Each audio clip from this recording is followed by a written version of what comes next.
sugrįžta ir tada pajunti, čia namai tau šventi. Vyšnių sodai balti iš vaikystės sugrįžta ir tada pajunti, čia namai tau šventi. Na na na na na na na na na na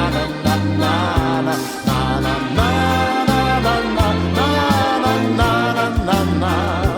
Vyšnių sodai balti iš vaikystės sugrįžta ir tada pajunti, čia namai tau šventi.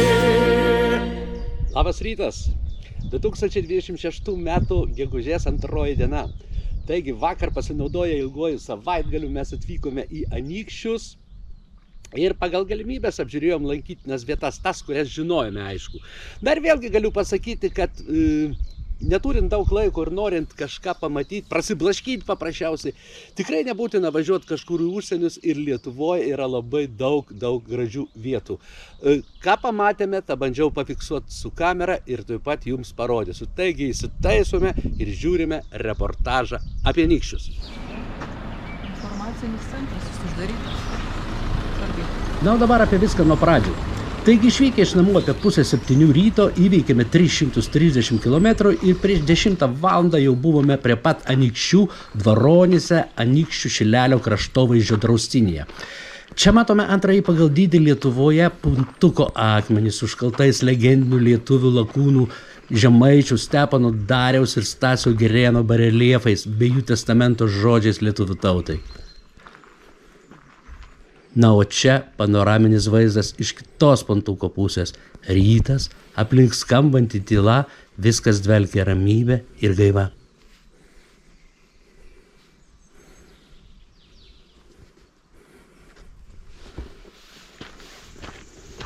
Toliau keliaujame pasivaikščioti Anykščių Šilelio medžių lajų takų. Beje, tai pirmasis takas Baltijos valstybėse ir visoje rytų Europoje, kur galima pasivaikščioti medžių lajų lygyje. Dėl aiškumo, medžio laja tai viršutinė medžio dalis esanti virš kamieno, kurią sudaro šakų ir lapų vainikas. Taigi pasiekę kalno viršūnę ir mažumėlę uždūsę pradedame kelionę 300 metrų ilgio medžių lajų takų.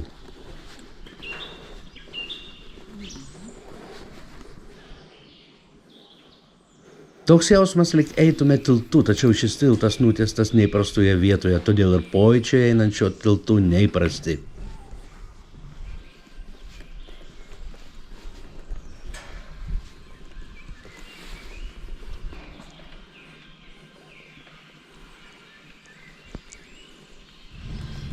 Na štai jau matome 34 metrų aukščio apžvalgos bokštą esantį tako gale.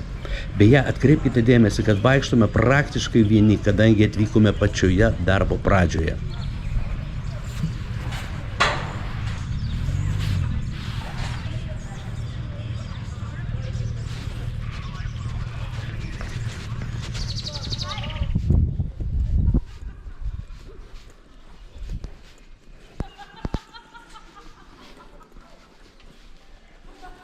Taigi paskutiniai metrai ir lypsime į apžvalgos bokštą.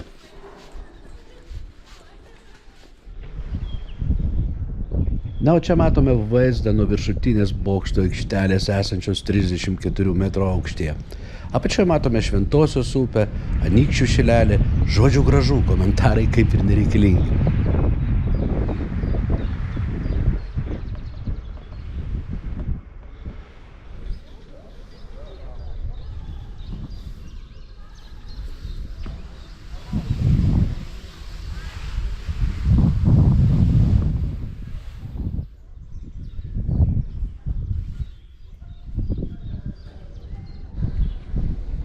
Štai taip atrodo lajų takas nuo bokšto viršaus.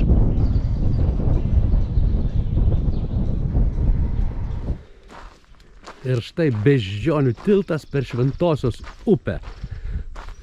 Kažkaip labai įdomu, nes Šventoji taip pat yra tiltas, tik daug trumpesnis. Na, nedaug, bet trumpesnis. Ir toks kažkoks paprastesnis negu čia. Bet vėlgi per Šventosios upę. Taigi matome tą patį tiltą, ne tą patį, bet tiltą per Šventosios upę, per tą pačią upę.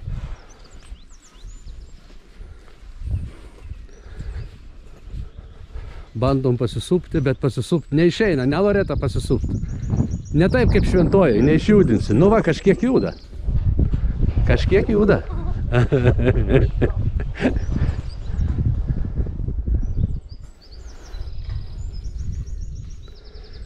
Gražus vaizdai. Na va, ir tiesiai matome tą patį apžvalgos bokštą. Medžių lajų tako pabaigoje, ant kurio ką tik buvome užsilipę.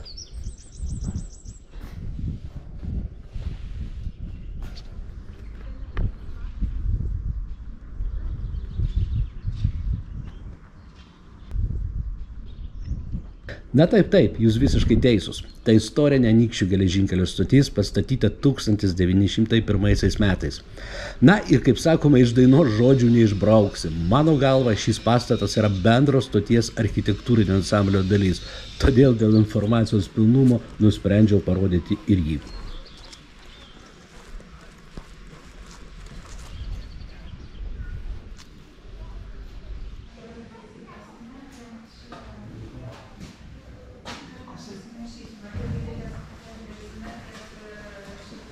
Na, o čia stoties vidaus vaizdas. Visi užrašai dubliuojami rusų kalba. Žodžiu, viskas dvelkia 20-ojo amžiaus viduriu. Ir tai liūdna istorija, kadangi tuo laikotarpiu iš šios stoties į Sovietų Sąjungos gilumą buvo masiškai tremiami Lietuvos gyventojai. Tačiau užteks liūdnų minčių. Einame pasižvalgyti po peroną. Štai čia matome vandens hidrantą, kurio į garvežius buvo pilamas vanduo garo gamybai.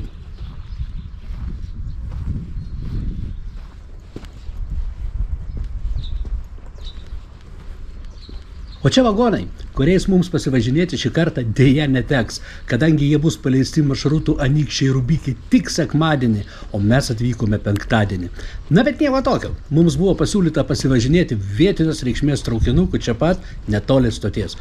Taigi laukiame atvykstant mūsų svajonių traukinio. O štai ir jis beje.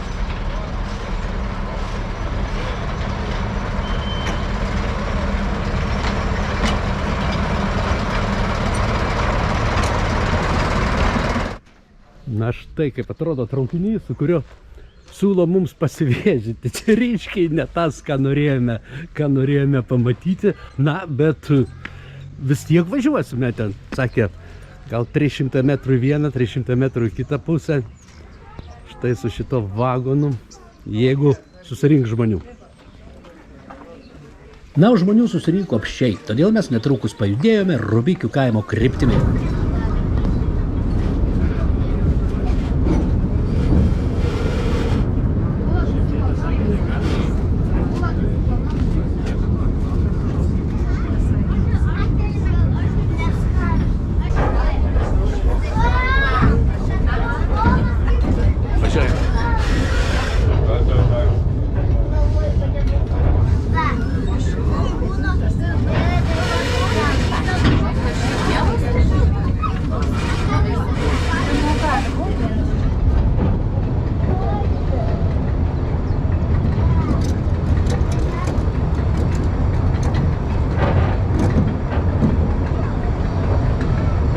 Taigi pavažiavus apie pusę kilometro, mašinistas įjungė atbulinį bėgį ir mes sėkmingai grįžome į stotį, kur mus pasitiko Siauruko muziejaus darbuotojai, apie kuriuos galėčiau pasakyti begalę gerų žodžių, kadangi taip laisvai ir nuoširdžiai bendraujančių žmonių, turinčių subtilų humoro jausmą, aš senai nebuvau sutikęs.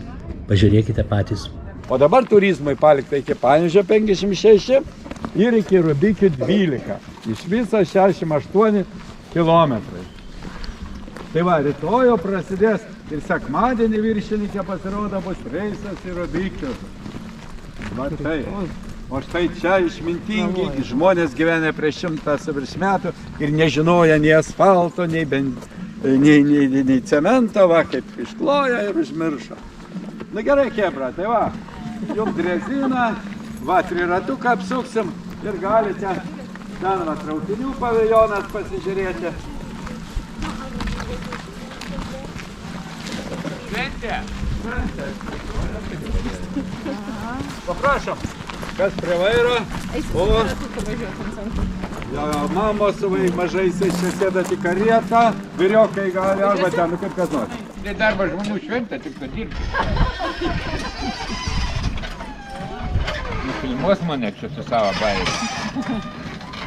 Tarp kitko, yra tenai Blučių turgus šiandien. Aha, matom. Ir yra Julius Dienonio biurų.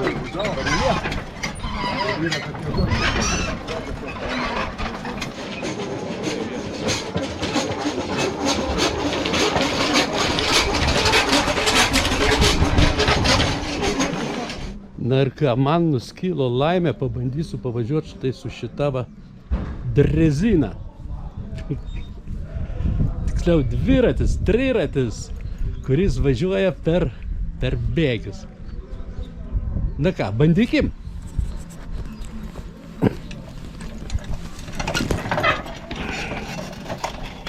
Taip, užsilipau. Nežinau, kaip seksis viena ranka, bet va važiuoju. Važiuoja. Jisai važiuoja. Va čia tai dviratis.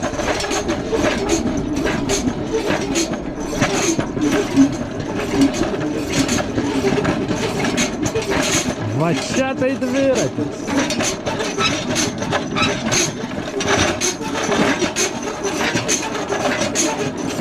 Visi dviratininkai Palangos ir ne tik Palangos, Lietuvos gali man pavydėti.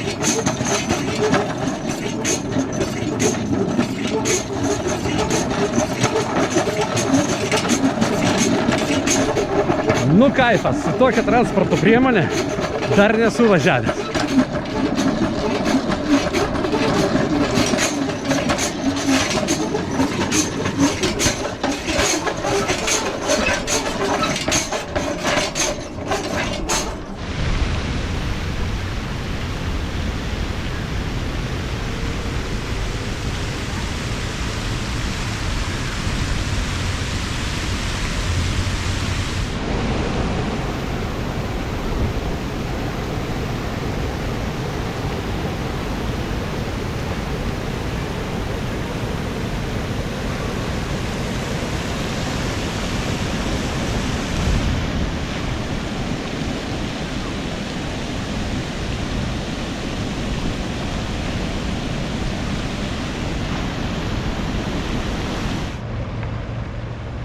Taigi prisivežėme bėginėmis transporto priemonėmis, atvykome į Anykščių centrą, kur gėrėjomės šaukančiais fontanais su vaivorykštėmis, po ko nuvykome į Arklio muziejų Niūronyse. Atvykę nustebome, kad muziejus nedirba, tačiau radome ką pamatyti ir nepatenkant į paties muziejaus patalpas.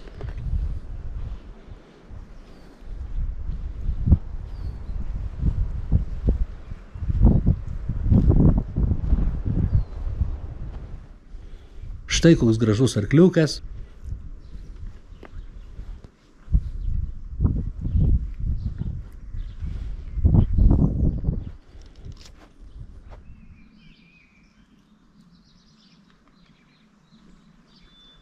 Čia taipogi labai simbolinė arklio skulptūra, tačiau labiausiai sužavėjo štai kas – autentiškos istorinės sodybos.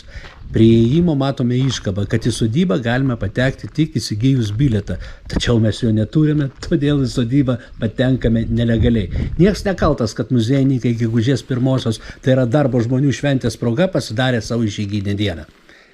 Jei atvirai, patekęs į sodybos teritoriją pasijutau, lyg būčiau įstumtas į laiko mašiną ir nusviestas apie 100 metų atgal į 20-ojo amžiaus pradžią.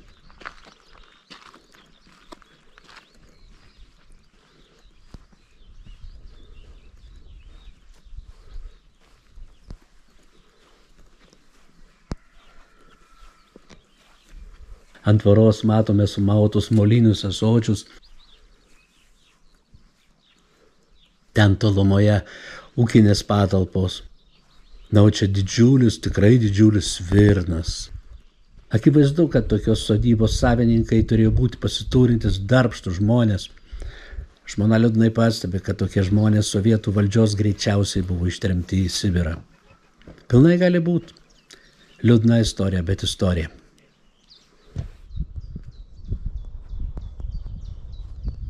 Pilni įspūdžių ir truputį pavargę, vakare grįžome nakvynį išnuomotą puikią sodybą, kur pailsėjome ir ryte patraukėme namo, dar aplankydami Rubikio apžvalgos bokštą, Kalitos kalną ir Kavarsko šaltinėlį. Taigi, ačiū, kad žiūrėjote. Jei patiko, spauskite like, jei nepatiko, dislike, komentuokite, nes jūsų nuomonė man labai svarbi. Na, o jei mano kanalą užsiprenumeruotumėte, būčiau labai dėkingas, o jūs būtumėte nuolat informuojami apie mano naujus reportažus, taigi abipusė nauda. Dar kartą ačiū Jums už Jūsų dėmesį ir iki sekančio malonaus susitikimo. Ate. Vietų vedi į melsvuojančius tolius, kur dabar jau kiti vyšnių sodai balti. O širdie tu vedi į melsvuojančius tolius, kur dabar jau kiti vyšnių sodai balti. Tai tegu mums ilgai lyg saulėtekį ryškų švies gimtinės langai, lėks vaikystės žirgai. Vyšnių sodai balti iš vaikystės sugrįžta ir tada pajunti, čia namai tau šventi.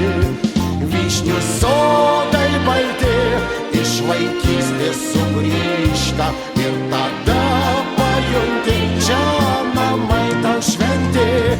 Na na na na na na na na na na na na na na na. Vyšnių sodai balti iš vaikystės sugrįžta.